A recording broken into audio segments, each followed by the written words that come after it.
그러므로 우리가 주의 죽으심과 합하여 세례를 받음으로 그와 함께 장사되었나니 이는 아버지의 영광으로 말미암아 그리스도를 죽은 자 가운데서 살리심과 같이 우리를 또한 새 생명 가운데서 행하게 하려 함이라.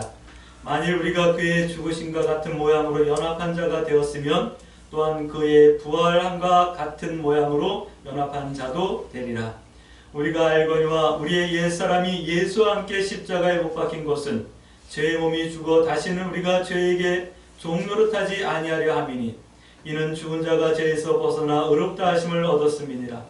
만일 우리가 그리스도와 함께 죽었으면 또한 그와 함께 살 줄 믿노니 이는 그리스도께서 죽은 자 가운데서 살아나셨음에 다시 죽지 아니하시고 사망이 그를 다시 그를 주장하지 못할 줄 알미로다.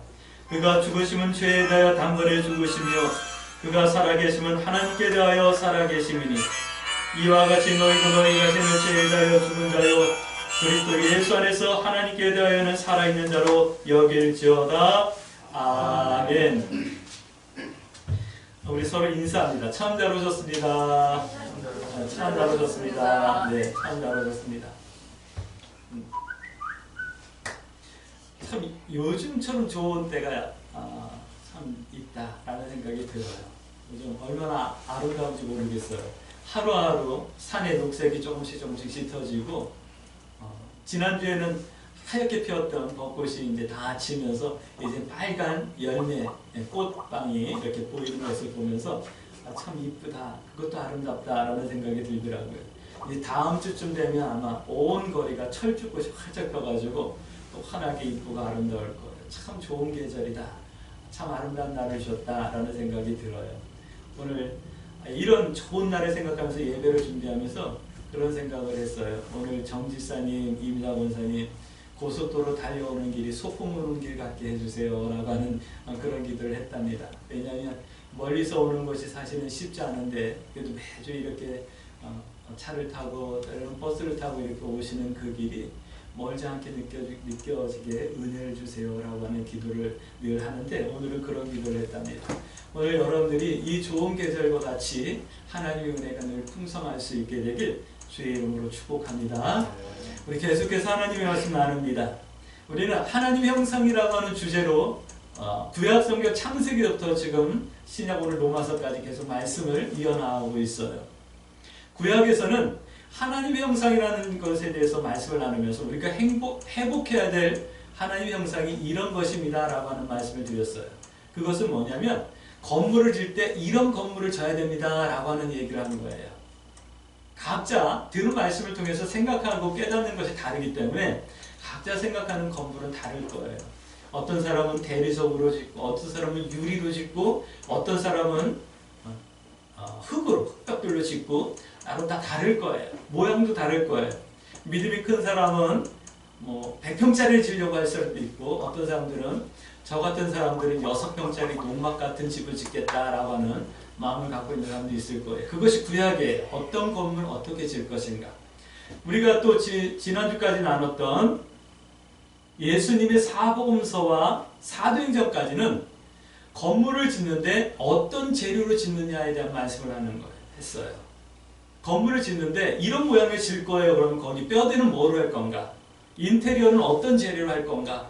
창틀은 무엇으로 할 건가? 이걸 말씀하는 것이 바로 사복음서와 사도행전 말씀이었어요.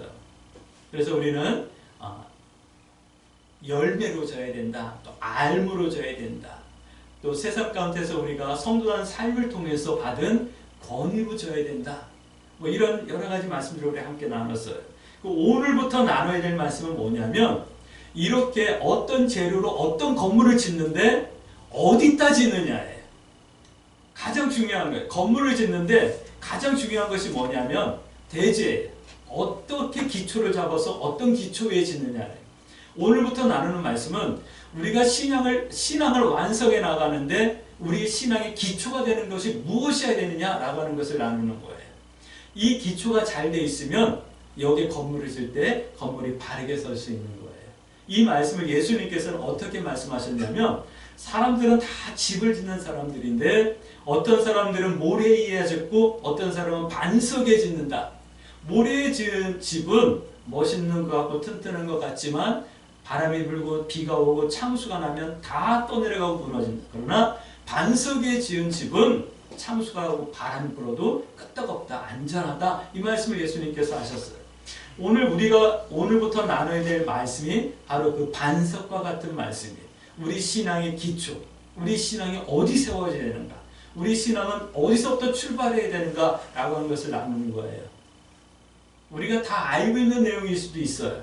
그러나 너무 중요한, 너무 소중한 말씀이기 때문에 오늘부터 우리가 신약 말씀을 통해서 이 말씀을 함께 나누면서 우리가 하나님의 형상에 대해서 함께 말씀을 나눌 겁니다. 로마서는 이런 말씀을 시작하고 있어요. 하나님의 형상을 회복하는데 그 기초가 되는 말씀, 신앙의 기초, 건축을 하는데 토대와 바탕과 기초 공사가 뭐냐면 뭔가 확신하는 것에 세워야 된다, 확신이 있어야 된다, 이 말씀을 하고 있어요. 확신하다. 이건 확실하게 믿다, 완전하게 믿다, 정확하게 믿다, 이런 표시예요. 이런 말씀을 하는 거예요. 하나님의 형상을 회복하는데 이 확신이라고 하는 기초 가운데 하나님의 형상을 회복해야 된다, 이 말씀을 하는 거예요. 로마서는 이렇게 말씀을 시작하고 있어요. 어떻게 시작하냐면 복음을 위하여 택정함을 입었다, 이 말씀을 시작하고 있어요. 복음을 위하여 하나님께서 택하셨다라고 하는 말씀을 하고 있어요. 이는 미리 성경이 약속하신 것대로, 구약에 약속하신 대로 택하신 거다라고 하는 말씀을 하고 있어요. 이건 예수 그리스도에 관한 말씀이었어요. 예수 그리스도는 로마서에서는 말씀하는 거예요. 예수 그리스도는 죽으심과 우리의 구원과 생명의 댐이 이미 하나님께서 택하신 대로 이루어지는 것이었다라고 하는 말씀을 하고 계시는 거예요. 그래서 동일한 말씀으로 우리들도 하나님께서 이렇게 택하셨다라고 하는 말씀을 하시는 거예요. 할렐루야. 하나님께서 나를 택하셨대. 성경은 이 말씀을 여러 군데서 하고 있어요. 내가 너를 모태에 조성하기 전에 알고 있었다, 너를 택했다, 지명하여 불렀다 라고 말씀들을 성경은 우리에게, 하나님께서 우리에게 하고 계셔요. 할렐루야. 내가 지금 이렇게 나와서 하나님 앞에 예배드리는 것도 하나님께서 택하셨다라는 거예요. 우리가 확신으로 우리 신앙의 기초로 삼아야 될 부분 중에 첫 번째가 하나님께서 나를 택하셨다라는 거예요. 이 확신이 있어질 수 있게 되길 주의 이름으로 축복합니다. 질문하셔야죠. 어떻게 우리를 택하셨는데요? 영적으로는 우리를 다윗의 형통으로 택하셨다고 1장 3절 말씀하고 있어요. 우리가 다윗의 혈통이래요. 그러니까 우리 성도들은 모두 다 믿음의 조상 아브라함의 자손인 거예요. 영적으로. 할렐루야.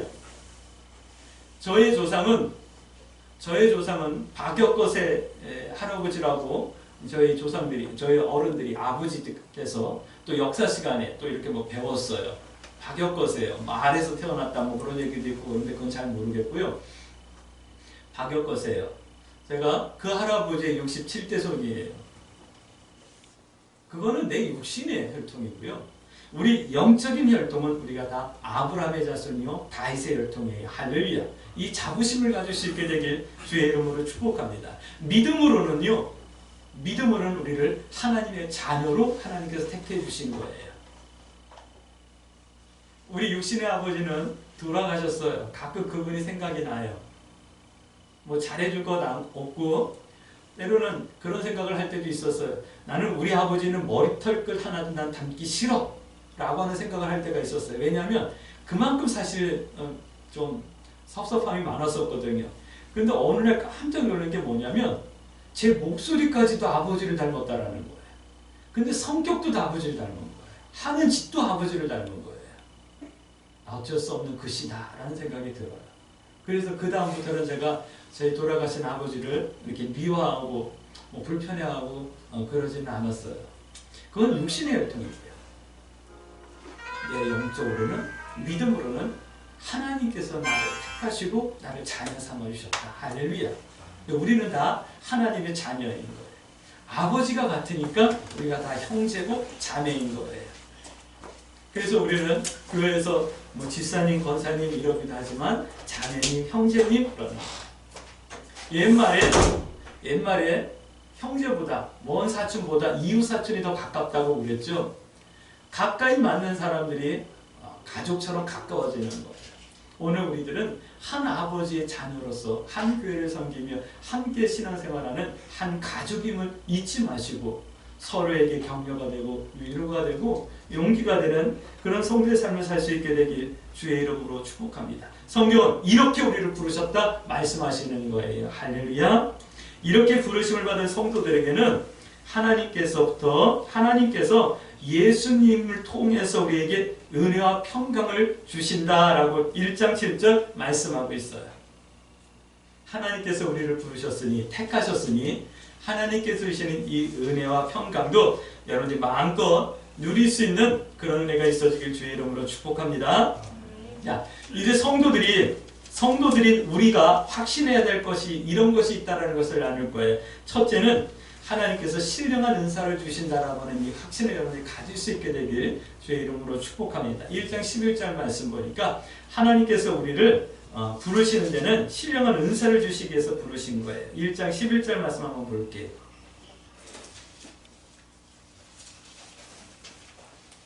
1장 11절 말씀 내가 너희 보기를 간절히 원하는 것은 어떤 신령한 은사를 너희에게 나누어 주어 너희를 경고하게 하려 함이니. 아멘. 신령한 은사를 나눠주기를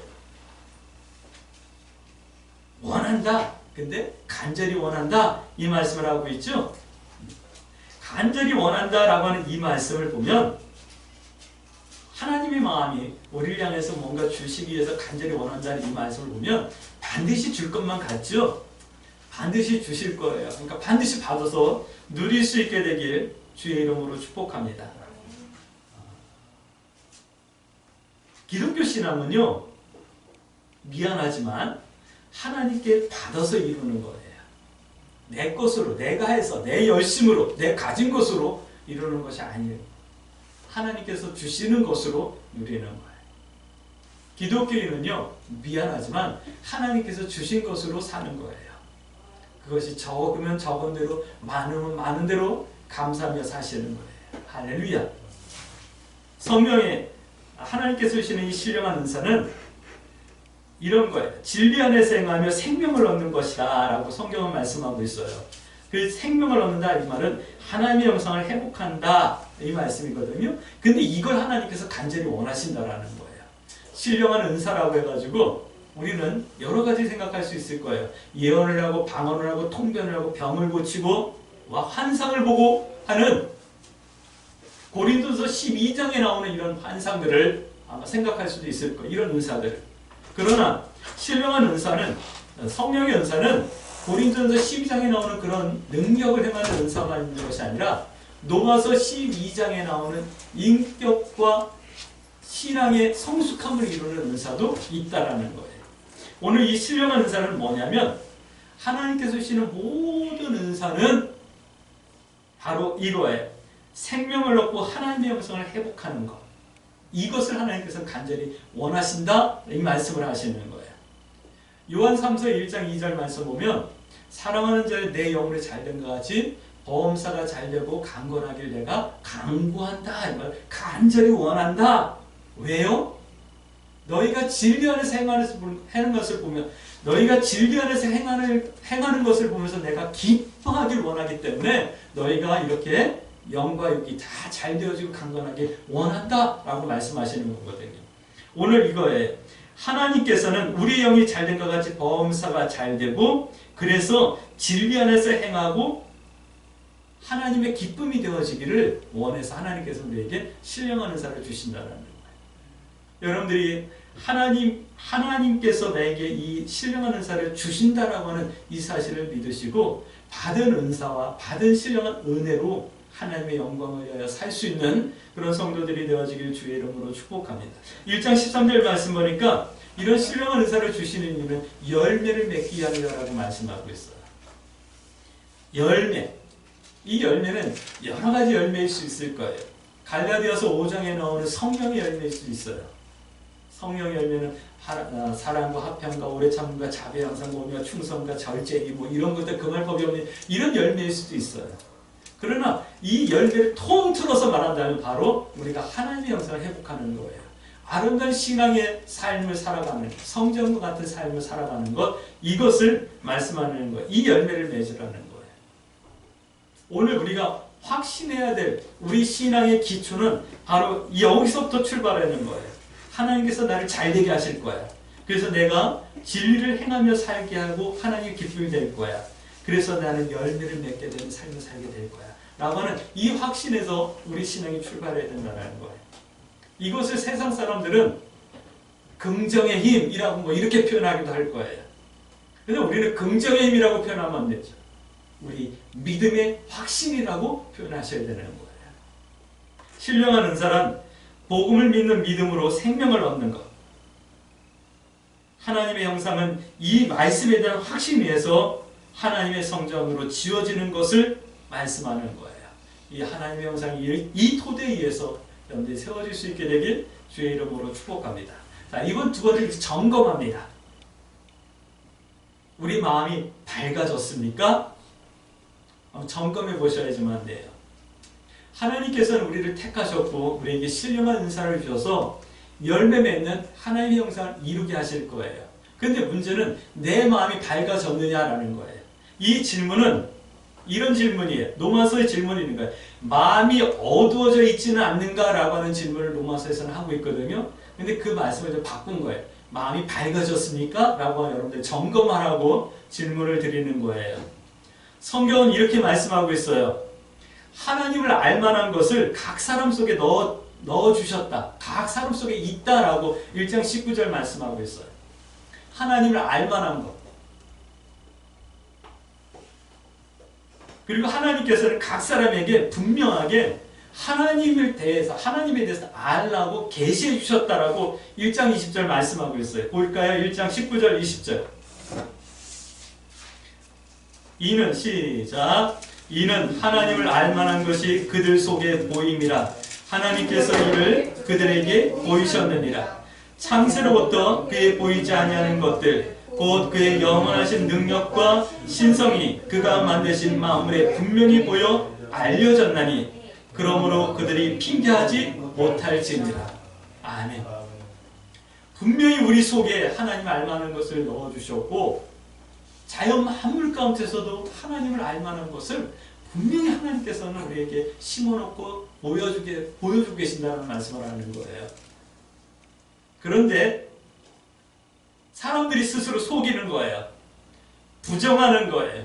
외면하는 거예요. 마음이 어두우니까 이런 것들을 받아들이지 못하는 거예요.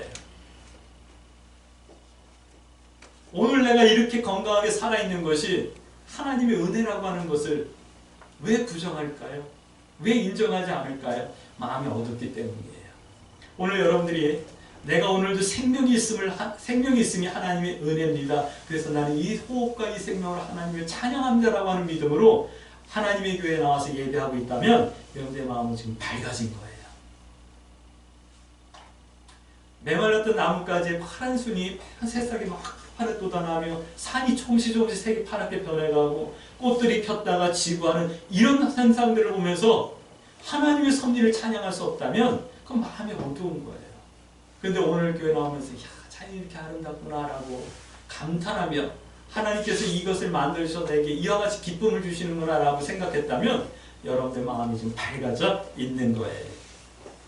하나님을 알면서도 하나님을 믿으면서도 하나님을 하나님으로 인정해드리지 못하는 것. 그래서 내 방법, 내 고집, 천국보다는 세상이 더 커 보이고 영적인 것보다는 육적인 것이 더 귀하게 보이고 뭐 그렇다고 한다면 그 마음이 어두운 거예요. 근데 반대로 하나님 내가 내 방법대로 내 고집대로 살지 않게 해주세요. 하나님께 주신 은혜로 살 수 있게 해주세요. 나는 부족하고 나는 연약해요. 하나님 나를 도와주세요. 여러분들이 겸손하게 오늘 하나님 앞에 기도했다면 여러분의 마음은 밝아져 있는 거예요. 점검해낼 수 있게 되길 주의 이름으로 축복합니다. 성도는 이렇게 마음이 밝아진 삶을 끊임없이 점검하며 밝아지도록 애쓰시고 안 되면 실망하지 말고 하나님 앞에 기도하셔야 되는 거예요. 하나님 제 마음이 어두운 것 같아요. 하나님을 믿는 것보다는 내 고집을 믿고 내 실력을 믿고 내 가진 걸 믿고 내가 나를 의지하는 것 같아요. 하나님한테 겸손히 기도하시면 돼요. 할렐루야. 뭐 처음부터 교회 나왔다고 처음부터 내가 난 믿습니다 한다고 다 믿어지고 그러는 거 아니잖아요. 점검하시길 주의 이름으로 축복합니다. 어떤 이들은 정욕대로 살며 스스로 욕되게 하기도 해요. 죄가 죄인지도 모르고 더러운 게 더러운 것지도 모르고 상식이 무엇인지도 모르고 살아가고 있어요. 진리를 거짓 것으로 바꾸고 진리가 거짓이라고 스스로 증명하고 살아가고 있어요. 마음이 어둡기 때문에 그래요. 그러니까 여러분들 진리를 진리로 인정하며 믿으며 정욕대로 사는 것이 아니라 상식을 따라 살고 믿음을 따라 살아가고 말씀을 따라 나의 삶을 정돈해 나가신다면 우리의 마음이 밝아져 있는 거예요. 할렐루야. 그런데 하나님의 영성을 회복하려는 그 마음을 계속해서 부정하고 부인한다면 어떻게 될까요? 1장 24절 말씀 보니까 하나님께서 그냥 내버려 두신대요. 결론은 1장 32절 말씀 보니까 사망이다 라고 말씀하고 있는 거예요. 그래서 여러분의 마음을 점검해야 될 이유가 있는 거예요. 내 마음 점검하지 못해서 내 마음이 밝아지게 하지 못하면 미안하지만 우리는 교회 다니면서도 구원받지 못할 수 있게 되는 거예요. 마음 점검할 수 있게 되길 주의 이름으로 축복합니다. 왜 그러실까요? 왜 하나님께서는 우리의 마음이 계속해서 밝아지는 것을 부정하고 부인하고 밝아지지 않으면 왜 하나님께서 내버려 두시고 결국은 사망에 이르게 하실까요? 오늘 성경은 이렇게 말씀하고 있어요. 2장 24절 말씀 보니까 하나님의 이름을 모독하는 것이다. 하나님의 이름이 모독받기 때문에 내버려 두신다. 이렇게 말씀하는 거예요. 내 마음 점검하지 못해서 내 마음이 계속 어두워지게 내버려 둔다면 미안하지만 나만 어두워져서 끝나는 것이 아니라 하나님의 이름이 욕되게 되는 거예요. 그러니까 하나님께서 마음이 상하시겠죠. 그러니까 좋은 말 할 때 여러분들 마음을 밝게 만드셔 갈 수 있게 되길 주의 이름으로 축복합니다. 고집 부리지 마세요. 고집 부리지 마세요. 자, 세 번째 우리 이런 말씀을 나눕니다. 로마서에서는 이런 질문을 하고 있어요. 여러분 죄의 문제를 해결했습니까? 죄의 문제를 해결했느냐라고 하는 질문을 하고 있어요. 성경은 이렇게 말씀하고 있어요. 3장 23절 말씀 보니까 죄를 범하였으므로 하나님의 영광에 이르지 못하였다라고 말씀하고 있어요. 이 말의 전제는 뭐냐면 너는 죄인이야. 이 말씀을 하고 있는 거예요. 이 말씀이 이상한 건 아니에요. 6장 17절 말씀 보니까 이렇게 말씀하고 있어요. 본래 죄의 종이었다라고 말씀하고 있는 거예요. 원래 죄의 종이었대요. 근데 에베소서 2장 말씀 보면 죄와 허물로 죽었던 너희를 살리셨다라고 말씀하고 있어요. 죄와 허물로 죽었던 우리를 살리셨다라고 하는 이 말씀은 너의 죄의 문제를 해결하셨다 이 말씀인 거예요. 근데 여러분들 내가 죄의 문제가 해결되어졌다라는 것이 여러분들 믿어지십니까? 이 믿어지시길 주의 이름으로 축복합니다. 예수님께서 나의 죄를 대신해서 십자가에 죽으시고 부활하셨다라는 이 사실이 믿어지셔야 돼요. 이것이 우리 신앙의 기초인 거예요. 여기에 하나님 기뻐하는 우리 신앙의 삶을 세워나가야 되는 거예요. 이 확신이 없으면 아무리 이쁜 집을 짓는다 할지라도 바람 불면 넘어가고 비 오면 쓰러져 떠내려가는 거예요. 질문합니다. 여러분들 예수 그리스도의 대속의 피를 믿습니까? 예수님께서 나 대신 대속의 제물이 되어주신 것을 믿습니까? 믿을 수 있게 되길 주의 이름으로 축복합니다. 예수님께서 왜 그러셨을까요? 나를 위해서, 우리를 위해서 의롭다, 죄 없다 인정해 주시려고 대신 죽으신 거예요. 할렐루야. 그것을 3장 25절에서 말씀부터 보면 이신칭이라고 말씀하는데 나는 아직도 허물이 있는데요. 나는 아직도 온전하지 못한데요. 그럼에도 불구하고 하나님께서는 나를 의롭다, 죄 없다 인정해 주시고 나를 하나님의 자녀 삼아 주셨다라고 말씀해 주시는 거예요. 이 확신 가운데 우리 신앙이 세워질 수 있게 되길 주의 이름으로 축복합니다. 죄의 문제는 미안하지만 내 노력으로 해결되어지는 것이 아니에요. 사람의 노력으로 절대로 해결되지 못한다. 어떤 수양으로 공부를 많이 해서 또는 목욕을 깨끗하게 해서 뭐 이렇게 해서 우리의 죄 문제가 해결되어지는 것이 아니에요. 왜요? 그것은 양심의 문제고 영의 문제이기 때문에 그런 거예요. 오직 죄값을 치러야 되는데 그 죄값은 나의 피로, 나의 생명으로 치러야 되는 거예요. 근데 예수님께서, 하나님께서 나를 대신해서 죽어주시고 피값을 대신 치러주신 거예요. 할렐루야. 그래서 우리가 살아난 거예요. 이 믿음이 확실할 수 있게 되길 주의 이름으로 축복합니다. 이 죄의 문제가 해결되었다면 오늘 3장 27절 말씀 한번 볼게요. 죄의 문제가 해결되어졌다면 27절 말씀, 3장 27절 말씀, 28절 말씀까지. 그런즉 시작. 그런즉 자랑할 때가 어디냐 있을 수가 없는 무슨 법으로냐 행위로냐 아니라 오직 믿음의 법으로니라. 그러므로 사람이 의롭다 하심을 얻은 것은 율법의 행위에 있지 않고 믿음으로 되는 줄 우리가 인정합니다. 아멘. 이것이 믿음이라는 거예요. 이 믿음의 확신이 믿음이라는 거예요. 그래서 성경은 이렇게 말씀하고 있어요. 오직 겸손과 믿음을 강하게 해야 된다라고 말씀하고 있는 거예요. 누구처럼요? 아브라함처럼요. 그래서 4장 말씀 보니까 아브라함처럼 하늘의 유업을 누리라라고 말씀하고 있는 거예요. 오늘 사랑하는 성도 여러분, 내 죄의 문제가 해결되어졌음을 믿는 이 믿음 가운데서 아브라함처럼 오직 겸손과 믿음을 강하게 함으로 아브라함의 복을 누리는 복된 성도의 삶을 살 수 있게 되길 주의 이름으로 축복합니다. 우리 표현으로 말씀드릴게요. 죄의 문제를 해결받은 성도는 오직 겸손과 믿음을 강하게 하셔야지만 합니다. 그리고 이 확신의 반석 위에 하나님의 형상과 같은 영적 성전을 지어가는 성도의 삶을, 신앙의 삶을 살아야 됩니다. 할렐루야. 그러므로 우리 이렇게 기도해야 되겠죠? 하나님, 나에게 신령한 은사를 주셔서 하나님의 진리의 말씀을 따라 살아가며 하나님의 기쁨이 되어주고 열매 맺는 삶을 살 수 있도록 내게 신령한 은사들을 더하여 주세요. 그리고 내 마음이 밝아질 수 있게 해주세요. 하나님을 하나님으로 인정할 수 있게 해주시고 하나님을 더 깊게 알아갈 수 있게 해주시며 하나님의 것을 내 육신을 위해서 사는 것이 아니라 육신을 사용하는 것이 아니라 내 영을 위하여 아름답게 사용하며 열매 맺을 수 있게 해주세요. 그리고 내 죄의 문제가 해결되었음을 믿는 이 믿음 가운데 오늘도 죄에 대하여 자유할 수 있게 해주시고 세상에 대하여 자유할 수 있게 해주세요. 그래서 믿음의 선택을 두려워하지 않게 해주시고 하나님 뜻 행하고 하나님 편에 서기를 부끄러워하지 않냐는 승리하는 한 주간이 되어질 수 있게 해주세요.